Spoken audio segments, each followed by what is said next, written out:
ওমরের মতো বান্দা বলে, খাব্বাব বলো তোমার জিহ্বায় কতদিন টিউমার হয়েছে বলতে বলতে খাব্বাব চোখের পানি ছেড়ে বলেন, ও খলিফাতুল মুসলিমিন,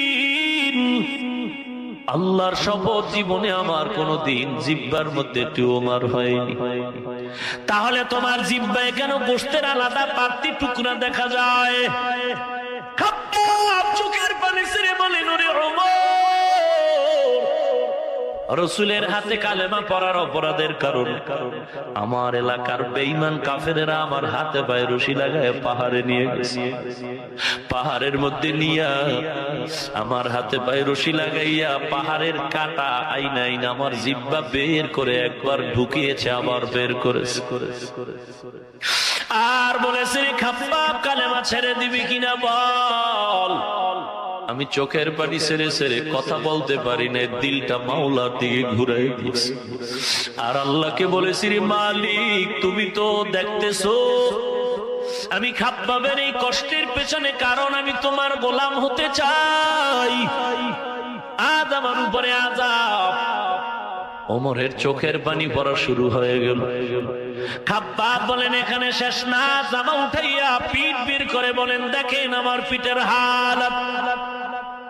ওমর তাকায় দেখে খাব্বাবের পিঠে বিন্দু থেকে বিন্দু কোনো গোশত নাই, হাড্ডির উপরে পোড়া পোড়া দাগ। বলেন, খাব্বাব কুষ্ঠ রোগে ভুগছো কতদিন বলো? খাব্বাব বলে, জীবনে আমার কোনোদিন কুষ্ঠ রোগ হয় নাই। তাহলে কষ্ট কেন রে খাব্বাব? খাব্বাব চোখের পানি ছেড়ে বলেন, ও পয়গম্বর, কালেমা পড়ার অপরাধের কারণে নবীর কাছে কালেমা পড়েছে অন্যায়ের কারণে।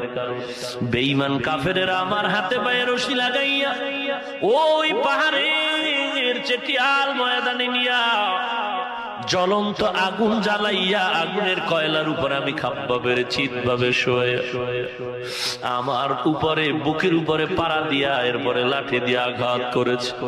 আর বলেছে, খাব্বাব কালেমা ছেড়ে দিবে কিনা বল। ও খলিফাতুল মুসলিমিন ওমর, ওই সময় আমি আসমানের দিকে তাকাইছি না, আর ওই আগুনের তাপে আমার পিঠের গলিত চর্বিগুলো পড়তেছিল, আমি নিজ কানে আওয়াজ শুনতেছিলাম। আমি আল্লাহকে বলেছি, ও দয়ার মালিক, আমার আজকে কষ্ট শুধু কালেমা পড়ার অপরাধের কারণ। আজ আমি কালেমা না পড়লে কষ্ট হতো না। আয় আল্লাহ, আরো কষ্ট যদি আসে আমি ধৈর্য ধরে নিতে চাই, এরপরও কবরের আযাব সহ্য করতে পারবো না, জাহান্নামের আগুন সহ্য করতে পারবো।